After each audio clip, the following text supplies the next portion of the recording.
Hello guys, আজকে তোমাদের জন্য আরেকটা নতুন ব্লগ নিয়ে আসলাম, যেটা পুরাই আজাইরা। তো আমি সকালবেলা ঘুম থেকে উঠে রেডি হয়ে কফি টফি খেয়ে তারপরে বের হয়েছি ক্লাসের জন্য। আর সকালে উঠে দেখি একদম রাস্তা ফাঁকা। তারপরে হঠাৎ করে আকাশ একটু মেঘলা মেঘলা করছিল, দেখতে সুন্দর লাগতেছিল, তাই একটু ভিডিও করলাম। তার কিছুক্ষণ পরে আবার একদম রোদ উঠছে, যার কারণে আর ওইটার ভিডিও করি নাই। আসলে আমার জীবনে লাভ লস কিছুই নেই। তারপর যাই হোক বাসায় চলে আসলাম। বাসায় এসে দেখলাম আমার মোটর পায়েস রান্না করছে, তো ওখান থেকে একটু নিয়ে টেস্ট করতেছিলাম। আর সব থেকে বড় কথা হচ্ছে আমি কদিন আগে থেকে ডায়েট শুরু করছি, আর এই হচ্ছে আমার ডায়েটের নমুনা। তারপর এই চিপসটা খাইলাম। এই চিপসটা খাইতে মজাই লাগে। এই চিপসের শব্দ শুনে আমার বিড়ালটাও দৌড়ে চলে আসছে, আর আমি ওর সাথে মজা নিতেছিলাম। আর আমার সাথে কিভাবে মারামারি করতেছে। ভাই, তোমাদের বিড়ালও কি তোমাদের সাথে এইভাবে মারামারি করে? আর ওর লাস্ট রিয়াকশনটা দেখো। ওর সাথে মারামারি করতে করতে আমার এনার্জি কমে গেছে, তাই আমি একটা আম নিয়ে ওটা স্লাইস করে খাচ্ছিলাম। এরপর দেখলাম বাহির থেকে একটা বিড়াল আসছে আমাদের বাসায়। এই বিড়ালটা আমাদের বাসায় প্রতিদিনই আসে, তাই একটু আদর দিচ্ছিলাম। ও বাসায় এসে পায়ের সাথে ঘেঁষাঘেঁষি করতেছিল, তাই ওকে একটু বেশি আদর দিচ্ছিলাম।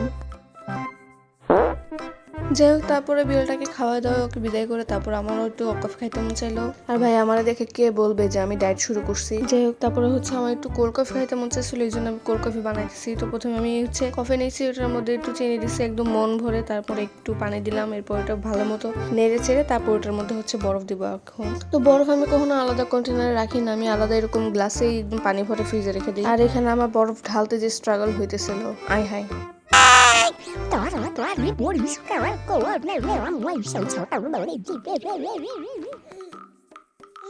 এখন আমি এমন ভান করবো যে কিছুই হয় নাই। আর এরকম একটু একটু অ্যাক্সিডেন্ট হলে এমন ভানই করতে হয়। আর যদি ধরা খায় যাও, তাহলে ছোট বোনের উপর সব দোষ চাপাই দিবা। যাই হোক, তারপর এটার মধ্যে আমি একটু পানি দিয়ে এখন এই বরফটাকে গলাবো, যাতে পানিটা ঠান্ডা হয়ে যায়। আর পানিটা অ্যাড করার সময় অল্প করে পানি অ্যাড করবা, কারণ বরফ গলে গেলে ওইখানে এক্সট্রা পানি এমনি অ্যাড হয়ে যাবে। আর আমি একটু বেশি পানি অ্যাড করছিলাম, যার কারণে খাইতে ভালো লাগে না একটু। আর আমার বাসায় আমার হাতে কোল্ড কফিটা একটু মজা হয়, তাই একটু ঢং করতেছিলাম। আর এমনি এমনি খাইতে একটু বোরিং লাগতেছিল, তাই আমি একটা এনিমি চাইরা ওইটা দেখে দেখে খাচ্ছিলাম। আর আমার মতো কাদের কাদের এনিমি পছন্দ, আর এই এনিমিটা আমি একদম 2 দিনে শেষ করছি। আর এটা দেখতে দেখতে আমার বোন আর ভাগ্নে এসে বললো ওরা ফুচকা খাইতে যাবে। পরে আমি রেডি হয়ে ওদের সাথে বের হয়ে গেলাম। তো এখন এই ফুচকা নিয়ে ঢং করতেছি। আর এই ফুচকার জন্য আমাদের প্রায় আধা ঘন্টা বেশি ওয়েট করতে হয়েছে। ফুচকা খেয়ে তারপর বাসায় আসতে আসতে 3 আইসক্রিম নিলাম। আর এই ললিটা আমার অনেক পছন্দ, আর বিশেষ করে ওই দিন অনেক গরম ছিল, তো এইটা খেতে অনেক আরাম লাগতেছিল। তারপর বাসায় এসে ভাবলাম একটু ক্রাফটিং করি আর একটু ভিডিও বানাই। আসলে আমার ক্রাফটিং করতে ভালোই লাগে, আর যখন ওইটার ফাইনাল রেজাল্ট অনেক ভালো হয় তখন নিজের অনেক প্রাউড ফিল হয়। যাই হোক, তোমরা মজা নিতেই পারো। আর আমার একটা সমস্যা আছে, সেটা হচ্ছে আমি কখনো এক জায়গায় অনেকক্ষণ ধরে বসে থাকতে পারি না। এদিকে ক্রাফটিং করতে করতে আমার অনেক বোরিং লাগতেছিল, তাই পরে ভাবলাম যে আসলে একটু কিছু দেখা উচিত। আর তারপর আমি পিসিতে তামিল মুভি দেখতে বসলাম। আর তামিল মুভি যখন থেকে ফেমাস হয় নাই তখন থেকে আমি আসলে তামিল মুভি দেখি। আমি অনেক বড় ফ্যান, তামিল মুভি দেখতে ভালোই লাগে। আর এদিকে আমি বেহায়ের মতো ডাইটিং এর নাম করে আবার ঝালমুড়ি নিয়ে বসছি। আল্লাহ জানে আমার কি হবে। আর মুভিটা দেখা শেষ করে আমার মনে হলো আয় হ্যাঁ, আমার তো এগুলো কাজ কমপ্লিট হয় নাই এখনো। আর আমার ঘরের অবস্থা আল্লাহ, আর এটা হচ্ছে আমার টেবিলের অবস্থা।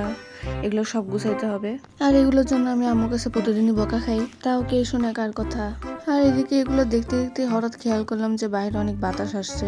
পরে ফ্যান ট্যান অফ করে দিয়ে বসলাম রিয়েল বাতাসটা খাওয়ার জন্য। আর এই যে একদম আমার পর্দাটা উঠে যাচ্ছে রুমের। যাই হোক, আমি বসে বসে বাতাস খাই, আর তোমরা ঘুষি দিয়ে আমার চ্যানেলটা সাবস্ক্রাইব করে দাও। আর ভিডিওটা তোমার আজাইরা ফ্রেন্ডের কাছেও শেয়ার করো। আপাতত বাই বাই।